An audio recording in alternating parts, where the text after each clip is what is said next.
So go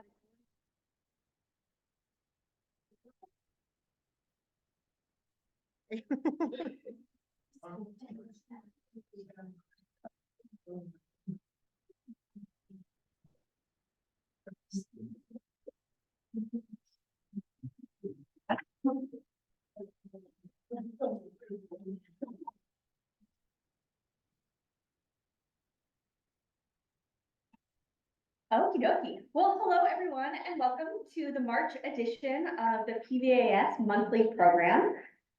We're very delighted to have Linda Walker here today.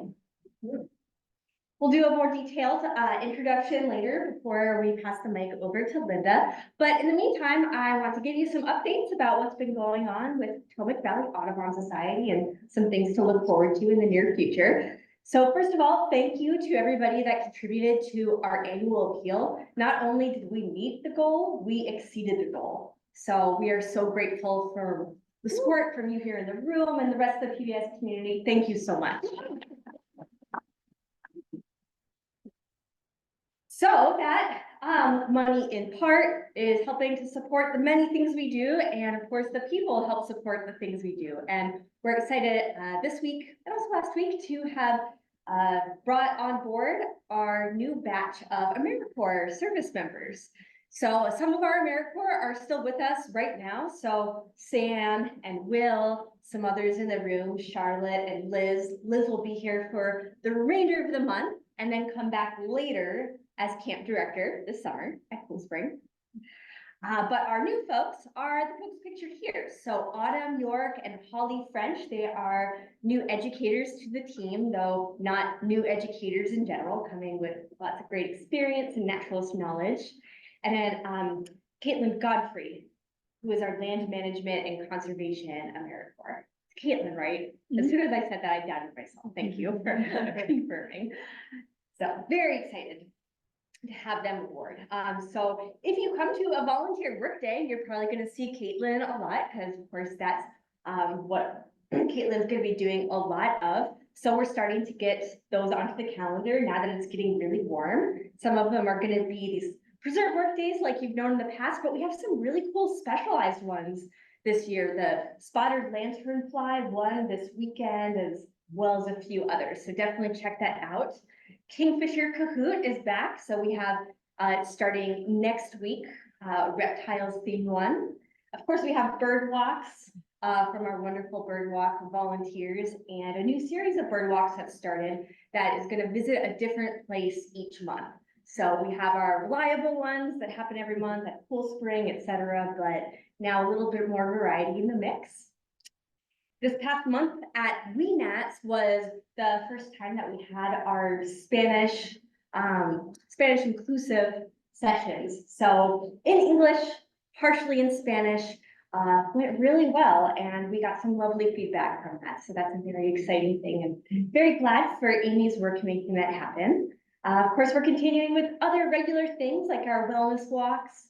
We have a very exciting lineup for spring break. So spring break activities throughout the whole week on that first week in April, including some programs, but also some just show up and enjoy nature kind of things. So part of that is story walks at both Yancower and Cool Spring, family bird walks, family wildflower walks, various turtle feeding times, and Will is gonna be leading and coordinating. He's putting together a Scout Merit Badge Day for environmental science. So lots of excitement there. A few full moon walks coming up. This month there's one at Eidolon, so that's something new and exciting and different. Volunteer Alan Miller will be doing that.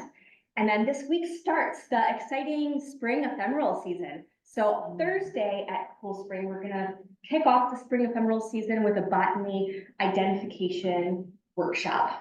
And then tons of different walks in different places and a few other talks as well, including to some degree next month's monthly program.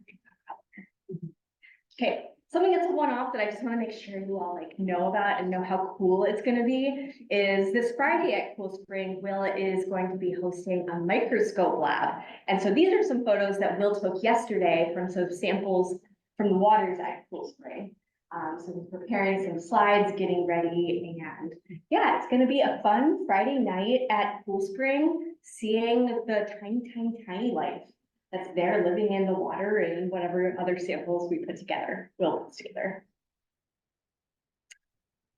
Okay, one other one-off thing that I want to emphasize. So we have a very exciting education season. We've got this big team of AmeriCorps, the biggest education team we've ever had, and that's to do the most robust, big education season that we've ever had. So that includes 27 field trips this spring season.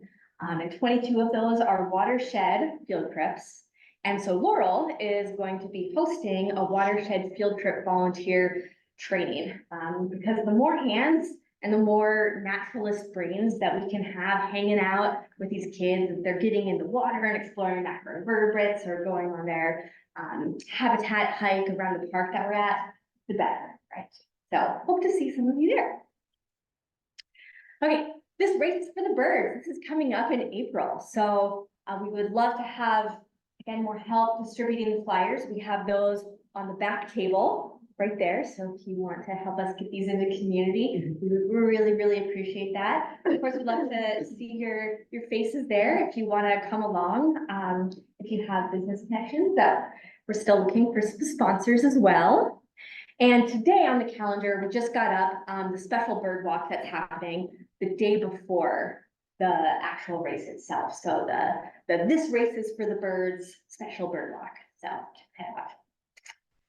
Okay, the final thing that I want to mention that is coming up is another lovely fundraiser, social opportunity, celebrating spring and also supporting PBAS, which is Birds, Blossoms, and Brunch. So celebrating spring, the delicious things in your belly with us on May 5th, Sunday. Okay, and I mentioned that the next monthly program was related to wildflowers, and that's because it's going to be given by Larry Stritch, who is the now retired, but was the national botanist for the U.S. Forest Service. And so he's going to be talking about planning for native plants and pollinators. So this will be a great program to help you start to think about the things that you're going to be putting into your garden, especially since it comes just before all the ordering happens for our spring plant sale. So, but this is what we are here for tonight. We are here to hear Linda, and I'm going to tell you about Linda. So Linda Walker is a forester and Potomac Valley Audubon Society member who works for the World Wildlife Fund, one of the world's largest conservation organizations. As the U.S. Forest Team Lead for Corporate Engagement, she works with companies to reduce their supply chain impact on forests and to support other actions like forest restoration, protection, and improved forest management to keep forests thriving around the globe. Linda previously worked for the Nature Conservancy in the US and in Indonesia, where she focused on orangutan conservation, and also for the Rainforest Alliance. She has also served on boards of the Forest Stewardship Council and the Rolling Ridge Conservancy. In her free time, Linda can often be found in her garden planting leaves and adventuring in the wilds of West Virginia with her husband Sean and son Rowan. So welcome, Linda.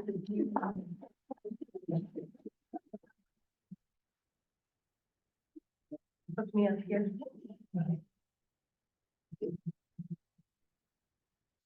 How's that sound?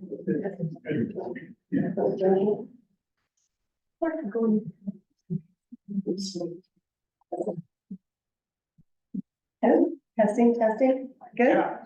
Okay. Thank you so much, Sonia. Thank you, Kristen. Thanks all of you for coming out tonight. It is a beautiful spring night and you're inside, and I'm really grateful because I know it's very something to be outside. Thank you for that introduction. How many of you know my husband, Sean? Yeah, okay, I figured. You probably know him better than you know me. And you probably know Sean has also given lots of PBA talks and walks. Sean is a great presenter with lots of jokes, lots of puns, lots of games, lots of prizes. I'm not quite that good, but I think we're still gonna have a lot of fun. I also want to say I'm a little bit nervous tonight because my high school English teacher, Bill Galladay, and his wife Paula, who was my high school tennis coach, who are dear friends of Mike Wiltshire, are here in the audience today too. So I'm having a little bit of flashback. But really glad you could make it out from Leesburg, and thank you all for coming. All right, since I'm from Shepherdstown, I have an agenda. This is what we'd like to talk through tonight. I thought we'd sort of start things off, sort of an icebreaker by just hearing a little bit from you and talking together about some of the things that we value about forests, to sort of celebrate forests, because I confess I'm going to have a few tougher things to tell you about forests tonight. But we'd love to start with a little bit of a just open discussion. Then I'll share a little bit of my story of how I kind of came into this field of conservation and the job that I'm doing now with the World Wildlife Fund. I'll share a little bit of information about some global threats to forests that we're particularly concerned about, particularly related to deforestation and forest degradation, that I'm sure terms that you're familiar with. I'm going to talk a little bit how I work with companies, and we work with companies in the World Wildlife Fund to, as Sonia said, reduce their impact on forest, nature, and people. And then we're going to just talk together about what we can do in our daily lives, in what we buy, what we don't buy, the things that we do to help forests. Now, on that topic, I just want to say, this is a judgment-free zone. I feel like we're bombarded every day with information about how just living on our planet, we're harming our planet. And I think all of you in this room, all of us, are doing everything we can every day to try to reduce our impact on forests and on the planet. So I really just want to present to you some suggestions that I have, some things that I try to think about as I consider the things that we might encounter or purchase or not purchase related to forests, and hear from you too. What are some ideas? Because we're all in this journey together. So, all right, sound good? All right, so let's kick things off. I would love to just hear from you guys. What are what is one thing that comes to mind when you think about a real important value of forests, or something that you see as a real big benefit that forests provide for us? Anybody want to kick us off or shout something out? Oxygen. Oxygen, yes. Thank you, trees, for helping us breathe. The ways that they take in that CO2 and push back out the oxygen that we need. Thank you. Anyone else? Carbon and nutrient. Cycling, Yeah. all that cycling of nutrients in the way that, yeah, they're broken down, and as the trees take in that carbon dioxide, and all that activity, all that action happens in the roots and in the tree itself. Yes.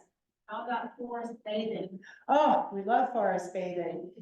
The mental, the physical, all the benefits of being in forests that we know kind of subconsciously and more consciously, as there's more science telling us about those benefits of being in forests and really taking the time to nourish ourselves with them. Thank you. Yes, Benefit, absolutely. microbes to iron. Thank you. Yes. I mean, that's why World Wildlife Fund has a forest program, because most of the terrestrial life on Earth, the majority depends on forests. But from the tiny microbial to the charismatic megafauna, we like to say. Yes, yes. I think they show examples of working together. Those mycorrhizal fungi and the things we're learning about how they talk to each other, this big aspen grows, and what it says in aspen's the largest organism in the world, or some of those like clonal aspens. Yeah. Great. Anything else? Another one that most people think about is evapotranspiration. Absolutely. And The whole water deciduous cycle. forest especially are taking up a lot of water and putting it back up in the atmosphere to pump that, that's their pump to get things up to the highest Absolutely. part Yep. of the plants. And if we didn't have that, there'd be a lot more runoff.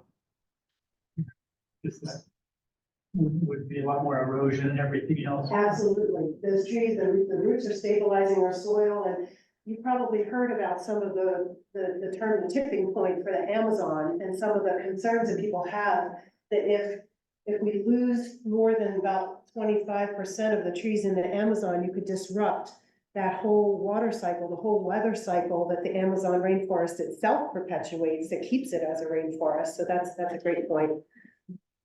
Good. Anybody else want to share? Yes. Recreation. Recreation, yes, getting out there. We have so much around us to enjoy and get out of the house, get the kids off the tablet, get out and venture. Yes. I have a controversial one, but Go the for it. resource of wood is pretty sustainable.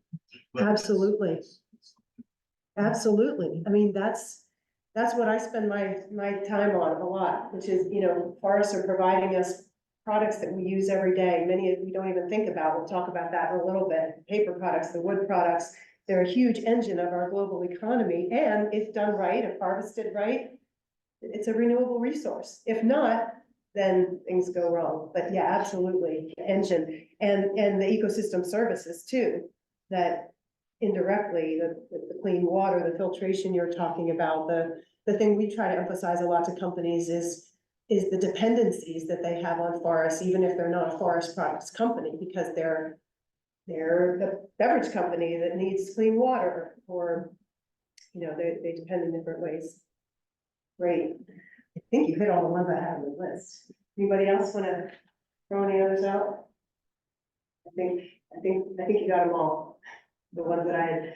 And, with all this, with all the concerns about climate change, we use this statistic a lot about how forests can represent 30% of the solution that we need as we think about how to keep our planet below 1.5 degree warming. Because if you can better manage the forests we have, keep the forest standing that we have, and protect and restore forests, we can provide a third of the solution that we need as a complement to all the other things that need to happen on the energy side. But so forests really are an amazing engine. Great. Thank you for sharing that. And now I just want to share a couple of the influencers that have made a real difference in my life and that kind of set me on a path toward the career that I have now. First is my dad. This is Jerry Crammy. And anybody know what tree we're hugging? I guess it's in southern New Jersey, the garden spot of the Garden State, we like to say. Any guesses? It's kind of a swampy lowland. looks like a problem. It's a tulip poplar. You got it, Herb. That's me and my dad hugging this forest, hugging the tree. So my dad was in the family truck. He ran a family trucking business. But he also liked to say that he was in the forest business and he was an amateur forester because he very carefully tended this 40-acre woodlot that we had behind the house I grew up in New Jersey. And I spent countless hours in that forest as a kid with my sister and my cousin, just roaming around, adventuring. It felt like the biggest forest in the world to us. And I think that instilled in me both the adventure, the recreation, but also the calm. I used to go in that forest when I was stressed out in 5th grade over whatever, or in high school, Mr. Galladay, gave me a bad grade or something. to just get the peace that we have from forests. So that really made me feel like I wanted to have a career. When I grow up, I want to help forests. So thank you, Dad. The other really important influence on my life is this guy. And his name is Tawan. And Tawan was an orangutan at the Woodland Park Zoo in Seattle, Washington. Tawan passed away in 2016 at the ripe old age of 48. He was the oldest orangutan born in captivity living in the US. And I had the good fortune when I was working for the Nature Conservancy out in Seattle, I got permission to spend Friday mornings every week chopping up vegetables and hiding little toys for Tawan in the exhibit that they had, which I mean, I think we all kind of have mixed feelings about zoos in some ways, but this was a really fantastic zoo. And when I was there, just getting to know Tawan, who also did artwork, he just was was a real celebrity in Seattle. During my time there, I started to learn about orangutans in the wild and some of the problems that they were facing from deforestation in Borneo and Sumatra where they live. There's only 100,000 orangutans left in the wild. And I was really concerned and wanted to learn a lot more about that issue in that region. So fast forward a couple years, I was able to get permission through the Nature Conservancy to do a 4-month kind of mini sabbatical in East Kalimantan, Indonesia, which is on the island of Borneo here in kind of the eastern part, kind of where the dark green meets the light green. And what I was learning in Seattle about the orangutans, you can kind of see reflected here, the dark green. This is a current map. I was there 25 years ago, but even then, the areas of intact forest, which are in dark green, had shrunk quite a bit and were kind of mostly in the very high elevation mountain areas. And the areas in light green are forests that remain, but many of them are degraded. So that is what was causing this really like 50% decline in the orangutan populations. But what I got to do while I was there is work with a team of experts who were meeting with communities that lived in those forest areas that also had orangutans in them. They were helping those local communities put down on paper more of the boundaries of their ancestral and culturally important areas and lands. And they needed to do that because their lands were being encroached on more and more by some of the logging companies, palm oil companies, and other companies that were starting to kind of reach higher up in the rivers. Because this is an Audubon talk, I have to put a bird photo on here. Who knows what that one is? Who? Rhinoceros hornbill, that's right. I took that picture. And man, are they spectacular. Has anybody been to Indonesia or seen a rhinoceros hornbill? It is a sight to behold. And my picture doesn't do it justice because of that. They have such a colorful beak and appendage coming out there, but it was really amazing. So I got to hear every morning the dawn, this raucous dawn chorus of all the songbirds and tropical birds there. At night, I got to see the Southern Cross and the darkest sky you can imagine. So it's just full of rich beauty and diversity. And I got to spend a lot of time with families there and the communities. They were just so gracious. They called me Ibu Putih, which is Mrs. White. And we just had a good time. I blew bubbles with the kids, would go swimming and share meals with them. So it was just, we really developed a close bond together while I was there. And I just wanted to help however I could, because within just a few miles of where they lived was this kind of thing, which was, deep clearing of and dredging of these deep peatlands that sometimes you hear about in this part of the world, where there's very deep peatlands that store a lot of carbon. And what was happening is these peatlands are being drained, the water table is lowered, so you could plant these acacia, which is a plantation species that's grown mostly for pulp and paper. And in the lower right here, anybody know what that is? Palm oil? It's oil palm. Yep, it's oil palm plantations, which unfortunately is, it's like as far as the eye can see in some areas of Indonesia. So those two things, were sort of encroaching. But the thing that really was the light bulb that went off for me when I was in this region was that a lot of the production of palm oil and pulp that comes from these areas is used as inputs, ingredients to products that we can find on store shelves here in the US or in Europe. And we'll talk a little bit more about which ones those are later. But basically, I came back really charged up to sort of switch the focus of my career a little bit to working with companies that source some of these products to see how we can help them reduce their impact. I have just a couple gloom and doom slides more, and then we're gonna turn to the very positive. So this is a slide from Brazil, and I'm sure you heard a lot about some of the fires in Brazil in the past couple of years. And droughts, again, related to climate change. Across the world, this issue of deforestation is really one of the most significant threats to forests. And the data that's looked at some of this around the world shows that back in the year 2022, but this has been pretty consistent in the past few years, we lose an average of about 11 soccer fields of tree cover per minute, which if you think about some kind of equivalency, that's about over a year's time, an area the size of the state of West Virginia. And so we're really concerned as an organization, and many others are, about this issue of deforestation. Just to show you one more map, because I was a geography major. Don't pay attention to the numbers here. The dark green, this is a map that particularly highlights tropical and subtropical forest deforestation. We'll talk about our region and temperate in a little bit, because things aren't all green and rosy where we are either, you know. But in this area, if you go from left to right, if we talk about like what are the big causes of this deforestation, in the Amazon particularly, you've probably heard about the issues around cattle grazing, agricultural commodities like soy, that's a real big driver of deforestation.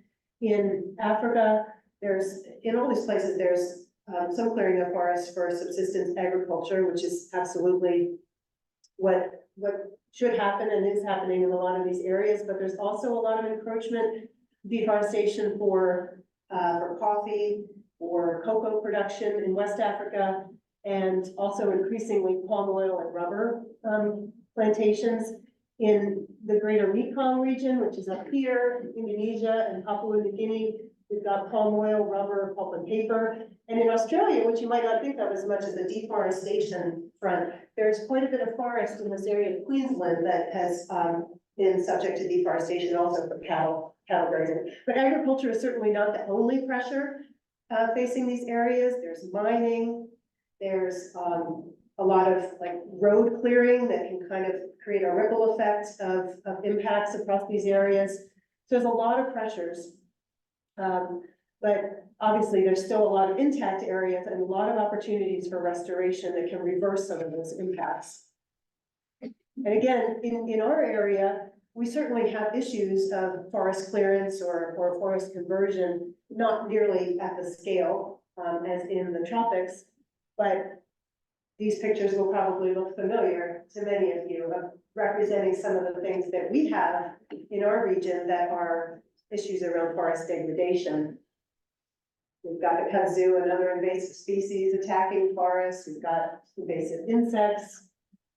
You know what that is up in the upper right. Our friends the deer are really, eliminating a lot of understory in our forests. And I'm sure many of you have heard the term high grading, which is a forest practice where if all the largest and best trees are taken, you can reduce the biological diversity of the forest, but you can also change a lot of the structural diversity, so you don't have as many layers in the forest that can provide the different habitat for the species that need it. So all these things are concerns that we have as an organization. I'm going to show you this graph. Again, I don't expect you to digest it at all, but because we're World Wildlife Fund and we make a lot of these kind of graphs. But what I want you to take away from this is that there's, on the left-hand side, there are multiple direct and indirect causes or drivers of these impacts on forests. Some of them are related to finance, some of them are related to laws, population increase, and there's some of the direct ones like agriculture. But our organization, World Wildlife Fund, and many other nonprofit organizations and lots of other groups that are concerned about these issues are focused on is solutions, is approaches that we can take to try to make a difference, to reverse some of these trends. The area that I work in is sustainable supply chains. There's lots of other things. IPLC means indigenous people and local communities. So there's a lot of effort to help support local communities that depend on these forests, opportunities to get more land in formal protected status for conservation, chances to pass more laws that make it harder to clear forests or harvest forest products illegally, all sorts of things. But I focus on the sustainable supply chain piece. And the work that I do at the World Wildlife Fund is I lead a program called Forests Forward, where we're working globally in different offices around the world with companies around the world. This is just a small subset of them. And these are companies that recognize that they have legal, reputational, and business risks if they don't do something on forests. We try to make the case to them about what those risks are. And we also try to make the case to them about the opportunities to tell a positive story to their customers, to have more supply chain security, boost their reputational value with customers who are increasingly asking about where their products come from, how sustainable they are, et cetera, et cetera. So my team works with companies on improving their sourcing policies that relate to forest and commodities, and also things they can invest in, like forest restoration, that can keep forests thriving. You'll see, I know you recognize some of the names on here. And again, these companies still have a long way to go, but they're moving in the right direction, and we have a whole bunch of others kind of in a pipeline. One example of what we do with companies is take them to see some of this stuff on the ground. So this is a picture from a few years ago where I was able to take some of these company procurement officers and sustainability leads over to Indonesia to see for themselves what was happening with deforestation and forest impacts. We went with our colleagues at WWF Indonesia to see some of these forest areas that have been cleared, but also to see some better managed areas. We also took them to see some really amazing communities that we're working with and supporting with better schools, with better healthcare, and employing some of these folks in the communities to help with establishing nurseries for restoration, helping with planting trees. And it's a really great opportunity for the companies to see how it can be done right, how communities can live really in harmony with some of the rare species that we're trying to protect, and how they need to be part of the solution. This is just an example of how we've been able to pool some other money from companies to who have an impact in the Atlantic Forest region of Brazil, which is east of the Amazon, which is here. This is a really fragmented area as well, but there's still some jaguar habitat and really important watershed benefits for big cities. And we've been able, with our partners at WWF Brazil, to channel some of this money, bring in some other public sector money, and really accelerate conservation benefits and benefits for the local communities. So I'm going to pause there because I'm going to move into the final part of our discussion, which is about what we can all do. But I just wanted to pause and see if you guys had any questions, if there's anything that was confusing or you want me to clarify about anything that I spoke about so far, anything that resonated with you. Yes. You mentioned the Amazon being at 25% or more as a tipping point. Yeah. Where is this now? I think the latest research has it around maybe 19% or so. And somebody might, if anybody knows the better stat, I mean, the problem was with the previous administration in Peru before the current president was elected, there was just a huge spike in deforestation over the past several years. And so it was a big setback. And there's kind of what they call the arc of deforestation, and particularly around the southern part, there were just much less law enforcement and really kind of there was a recognition that there would be very little repercussions for forest loss. Now, the current president is very, very committed. WWF and others have done some really, really large-scale comprehensive conservation projects in coordination with the Brazilian government, and there's more planned. So I guess the takeaway is there's still time, there's still hope, but we've got to turn the trajectory pretty quickly, because there is a real concern about that water cycle getting disrupted if it gets to 20 or 25%. Any other questions? Yes. Do the local communities have much say in what's going on with storage? Yeah. Or is that more of a, if they do, is it more of a recent? Yeah, historically, very much not. I mean, the government administrations, and particularly in Indonesia where I was, you know, these are countries that are really struggling economically, and the leadership of those countries sees their biggest economic opportunity as the natural resource extraction. And so there's many, many stories of indigenous and local communities, just partly because they didn't always map their territorial land. They either didn't feel they needed to, or they felt there were risks with doing that. And so many times you'd see these forest concession or palm oil concession licenses issued by the government right on top of areas that were traditionally used. I mean, it happens in Canada, it happens, you know, many other places as well. Things are improving now, and what we haven't often know is it's complicated because these same companies would build big factories that would allow people in these local communities to be employed, and they would pour in money for hospitals and schools and some of the things that communities really needed. So it's complicated. Even when I was there, I felt like there was some things that were obvious impacts, but other things that community members would say were actual. Overall, I think there's more and more recognition and more of a voice that indigenous and local people have around the world, and a recognition that ultimately all of this, that they have most of the traditional rights, and they need to benefit from any of these efforts. They need to be put first when you think about any kind of funding that's coming to the region. How are the communities going to benefit? And we can't do things where we think we know what's best for them, because we usually don't. Yes. Fairly frivolous question. What was the fruit that your orangutan friends contemplated? That was a fake durian. Okay.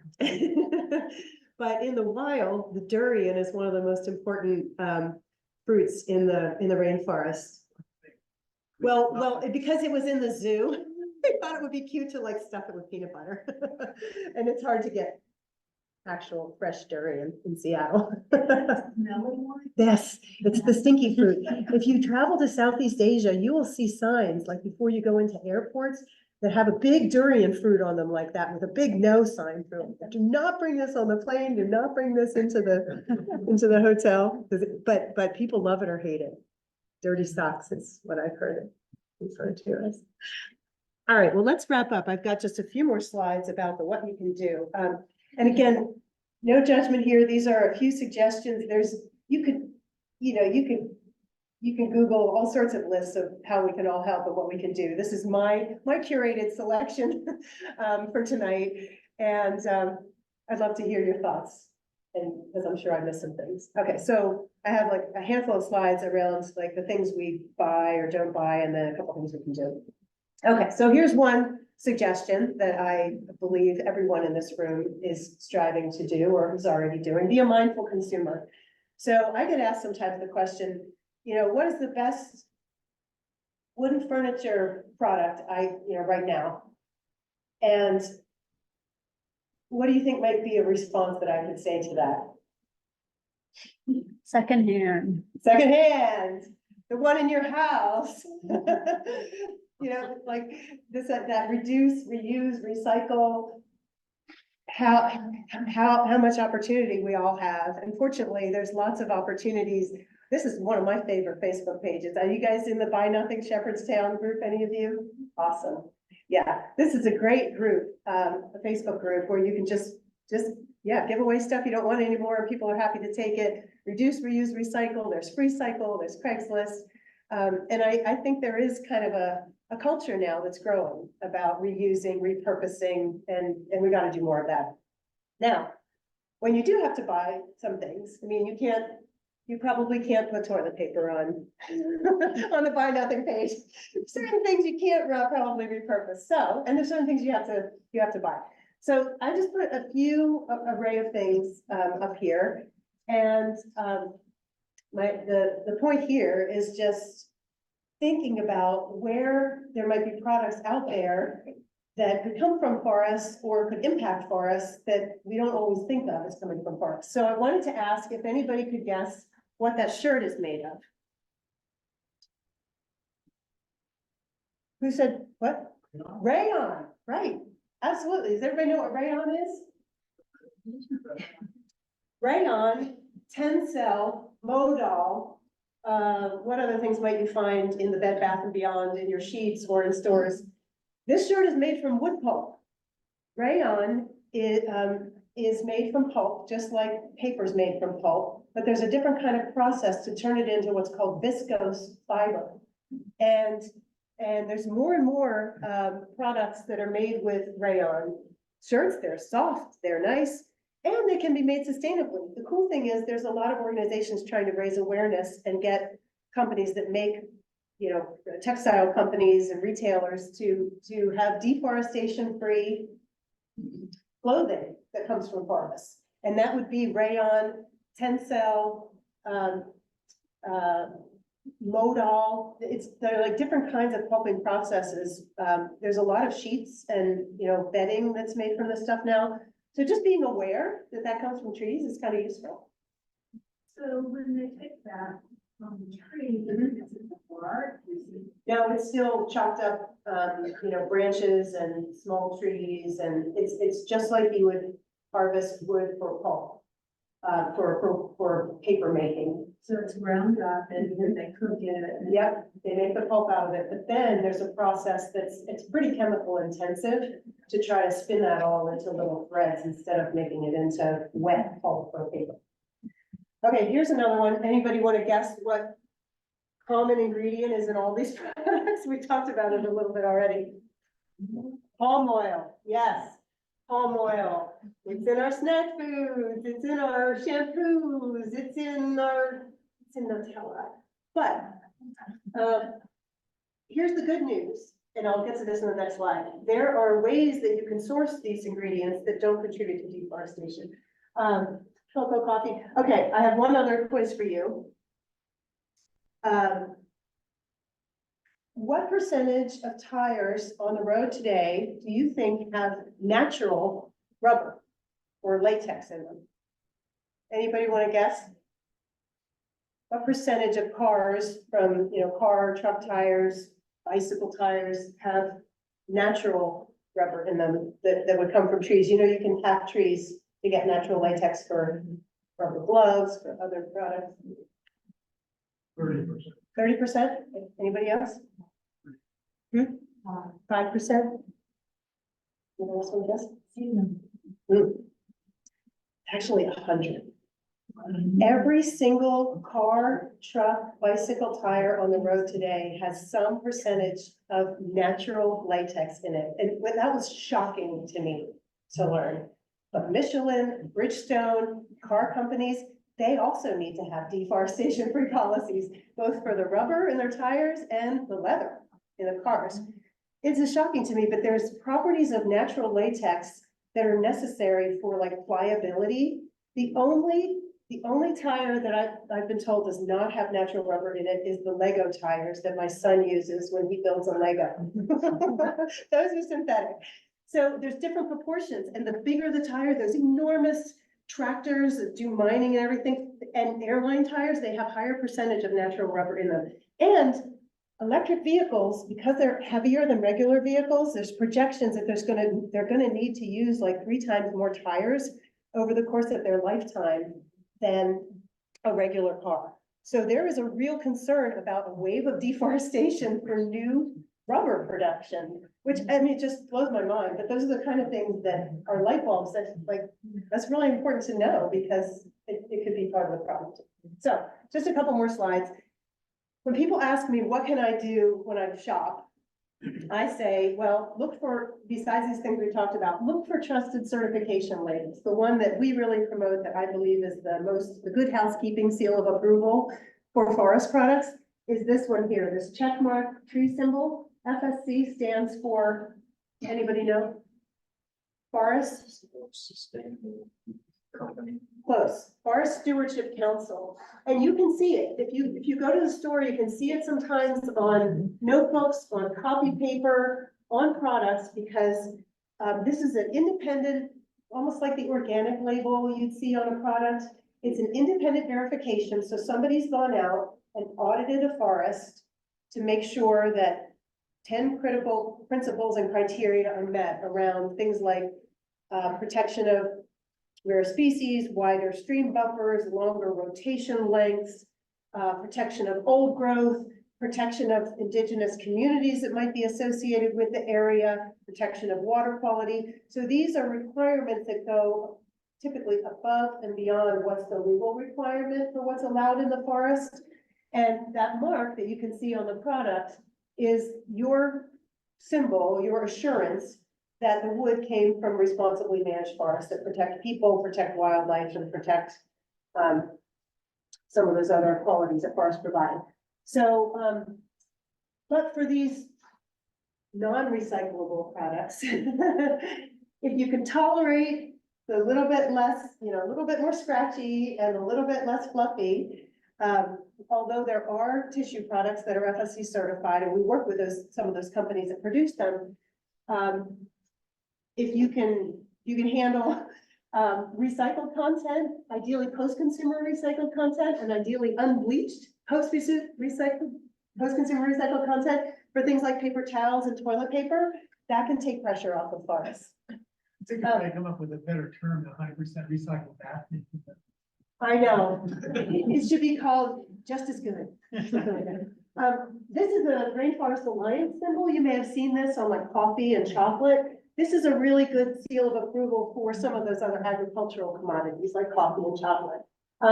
And if you look at, has anybody heard the story about the Girl Scout cookies and palm oil? This is one of my favorite stories in recent years too. This is the back of a Girl Scout cookie box. Next time you buy Girl Scout cookies, I hope you will see this symbol, which is a certified sustainable palm oil symbol. You don't see it very often, but about 10 years ago, a couple Girl Scouts who started learning about the problem of deforestation in Indonesia, they went all the way at the top of the Girl Scouts and they said, we don't like this. We will not sell these Girl Scout cookies unless you do something about the palm oil that's in them. And sure enough, here we have a label and certified palm oil that it's basically certified to say that palm oil was grown on areas that may have been former agricultural fields. You didn't have to clear a whole tropical rainforest to plant the palm oil that this came from. So I think that's a really great story of how our younger generation can really take action and make a difference in something. So check that out next time you buy Girl Scout cookies. We can all eat lower on the food chain. Try not to eat beef from the Amazon. Eat local. I eat plenty of local beef from our local farmers market and all the great things that the local farmers market sells. So I'm not here to say, again, no judgment, but we do try to do meatless Mondays and other things to just eat a little lower on the food chain. But this is a real problem in the Amazon. So, So is it really true that McDonald's gets all their beef from South America? no, they don't. McDonald's and Walmart, Costco, a few years ago were very much like with some of the activist organizations really pressured into not doing that. So those organizations get almost all their meat from North America.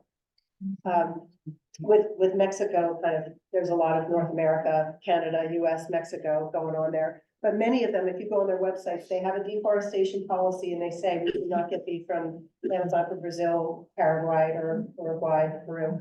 So they've definitely stepped it up in recent years. Last couple of slides, I'll just mention, I don't have to, I'm preaching to the choir here. You're advocates, you're voters.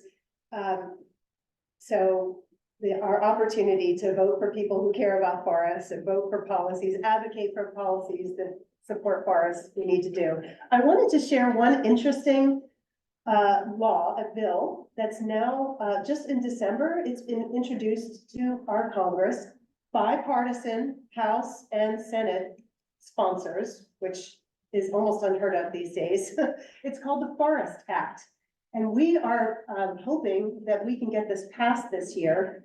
the Forest Act, it's this weird acronym that I can't remember, they really forced it, but anyway, it's a law that would say, if you are a US company that imports a product that has one of these commodities in it, like pulp and paper, palm oil, soy, or beef, rubber, coffee, cocoa, that was harvested in a way that was illegal deforestation, you can have civil and criminal penalties for your company.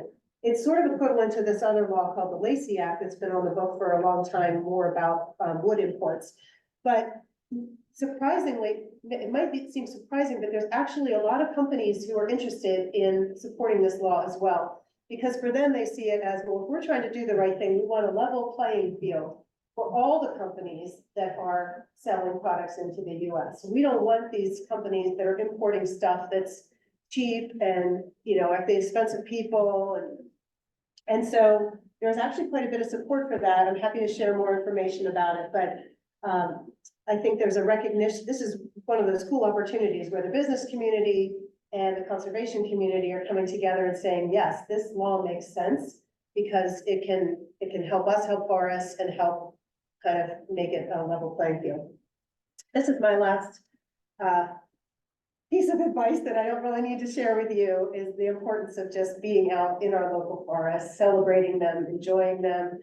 I think the more we can be in the forest ourselves, we can speak with even a stronger voice as we advocate for them. And so I'll just end with my last influence on me, who is my son Rowan, who loves putting sonars on his nose. And I think we're all, committed to doing what we can to help forests for the next generation, for our kids, for our grandkids, and for all those people who are going to have to lead us into the future, lead forests into the future. So thanks a lot, and have a few more minutes for discussion. So thanks again for the chance to be here. Yes. Does that sustainability law that you mentioned include deforestation? Sorry. Is this sustainability law that you just mentioned? Good question. It does not. It does not. It just focuses on these agricultural and forest commodities.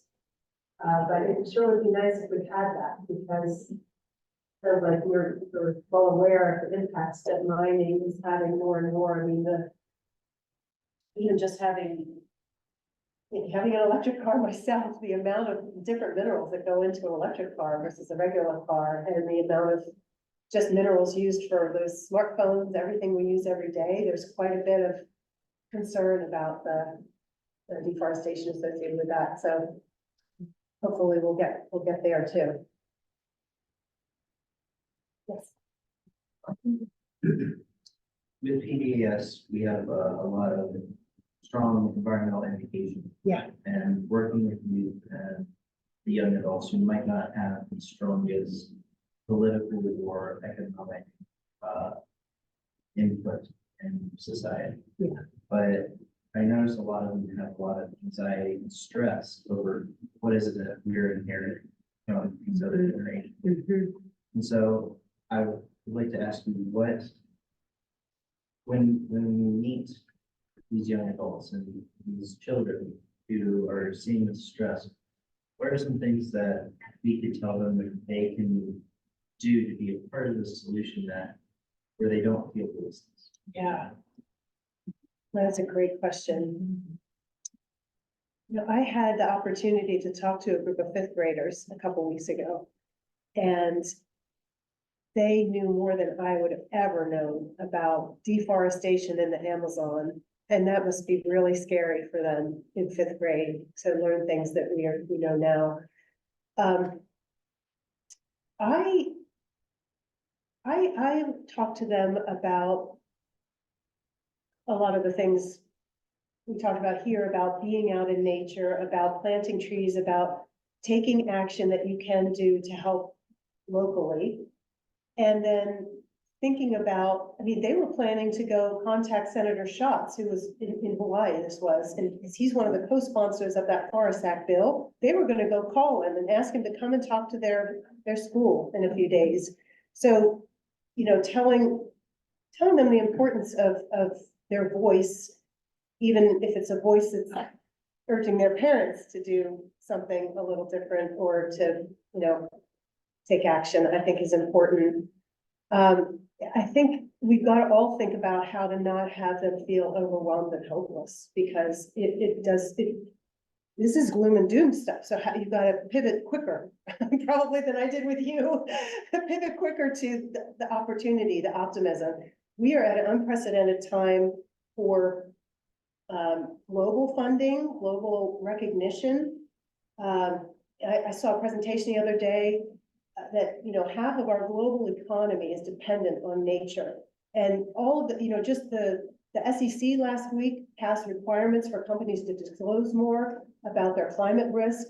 About there's increasing requirements from financial institutions and investors to ask companies about risk. And so it's all prompting more action, really, prompting more funding and action for restoration, for forest protection. And we just need to accelerate all that and highlight that to kids, that there's an opportunity, there is still an opportunity to turn things around.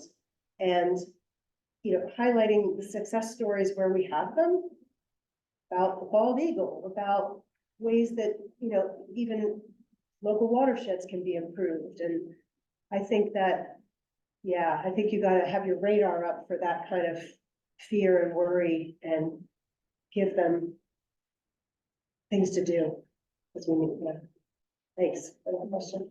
Just kind of to tag on to that, I went to a lot of the movies at the Conservation Film Fest this weekend, and I did notice by the end of it, that the ones that were presenting something optimistic, either it was a solution that was, being rolled out or hopefully was gonna roll out, or just something where they gave a sense of a positive outcome, that uplifted me. But some of the others that left me more like, well, that's a big question. Like, I don't even know how to, you go this way, you go that way, or it just is a terrible story. Yeah. Those just made me just feel overwhelmed and want to just kind of fall home and not even think about it. 'Cause it's like, you don't have a solution Yeah. to some of that stuff, but there does seem like there's tons of positive stuff. Yep. Which I could see, which if you have that in your pocket to roll out to kids or anybody really, Yeah, it makes a big difference. absolutely. And, the chestnut, film that I know was there was so uplifting, and others. And I mean, everything PBAS does on a daily basis, the ways that I think kids can feel so detached, and you're giving them opportunities every day to be hands-on. And again, if you're hands-on and you've experienced it, you can talk about it more confidently. And I'm just so grateful for you guys, this organization, and the way that they're really instilling those values and that voice in kids. Maybe you need to offer some kind of activists, kids activist group. How to translate all that energy into influence. Because children's voices, I mean, Greta Thunberg, one voice can make a I difference. was gonna say, stupid me, as often as I get something from the World Wildlife every month, send money, give this and that. Yeah, I've we never could seen- reduce, I know, we could reduce seen those that mailers. Discussion about forests and, the broader picture. Yeah, And I think that's maybe kind of what's missing when we all sit here yeah. talking about how can we be part of the solution, talking about a giraffe or an elephant or whatever. But when you're looking at the rest of the story, it Absolutely. seems to me that would be something from our kids on up, we need to Yeah, hear. And then it was said, we need to be told how we can be part of the solution. yeah, And maybe that just may be writing letters to Congress or yeah. local companies, or whatever. Yeah, no, thank you for that. I talk a lot to our development team, and they tell me, people just want to see people want to see pictures of the panda and of the tiger, and and they're sophisticated enough to understand and want to understand the bigger story and how we can help besides just send money. So thank you for that. I'll pass that back on. Yes. Something that we all use in our homes. Yeah. Yeah. Okay, so at one point in my looking at how we can make a difference in stuff, I Yeah. was being told bamboo, toilet paper, might be a better solution. Yeah. But the thing that made me pause is the fact that it all comes from China. Yep. So I don't like the idea of that all being shipped. Exactly. We don't need to ship toilet paper all across the Pacific. Yeah, but there's not like a way of really having a voice to like, hey, why aren't we doing that? Or are we Right. so afraid of bamboo that, Right. and the toilet paper we do use, is it coming from Canada or we Right. cutting those trees down for? Yeah, there's a lot in the news these days about all that. And, you could just buy a bidet. That is not a bad solution, honestly. But it's not the whole solution, obviously. Sean told me I should have put a picture of a bidet in my slideshow. And I was like, oh, that's one of his, like, he would have. But no, that's a great question. We get asked that a lot. There's toilet paper and paper made out of bamboo, wheat straw, banana leaf, there's all sorts of things, sugar cane waste, you see all these different things. And they all have their trade-offs. The issue with bamboo, like you said, shipped over from China, and bamboo also needs a lot more chemical and water and energy to process it because it has a lot more of these things called fines. It's like a lot of silicates in the bamboo instead of wood. So that's an issue. There is a lot in the news about the boreal forest in Canada. And because a lot of the forests in Canada are still on their first rotation. They don't look like the big old growth forests, but they're still old trees. And so there's a lot of controversy right now over companies, including those in the US. They sort of have a recipe for toilet paper if they're using virgin fiber that includes some from Brazil, some from the US, and some from Canada. And there's the perfect recipe. But again, if you're buying FSC certified and you want the soft tissue and towel, you're better off than anything else if you want that virgin fiber. If you have a little more tolerance for the scratchier, go with recycled.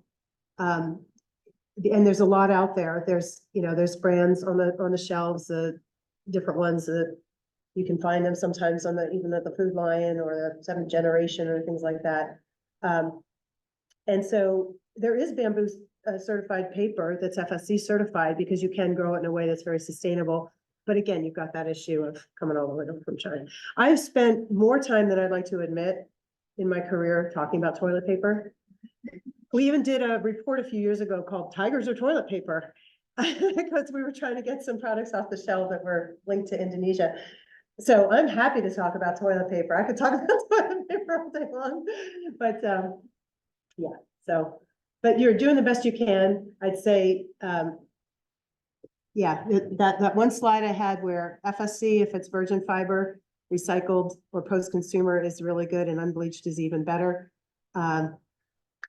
But we're all doing the best we can. So, yeah, last one. I got a few things. Yeah. I'm kind of on toilet paper.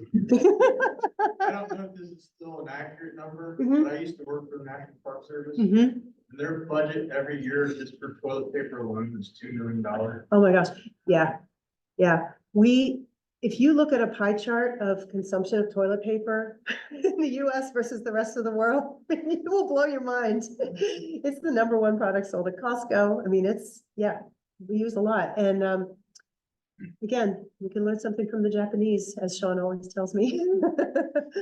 But yeah, we use a lot. And so that's why, I mean, now, Herb, you'll know this and many other people, when you harvest a forest, you are not harvesting old growth trees for toilet paper. I mean, there's a very calculated, segmentation of wood that comes off of most forests because you want to make the most money you can. So if you have big, nice logs, you're using them for big, nice, telephone poles or for furniture or flooring. And so typically you're using, residues or thinnings or even wood chips coming from other sawmills to make paper. It's the cheapest wood that you use for paper. It's usually not the highest, best old growth trees, but it's still a lot of volume. It's a lot of fiber And, there's sometimes, potentially other uses for that fiber.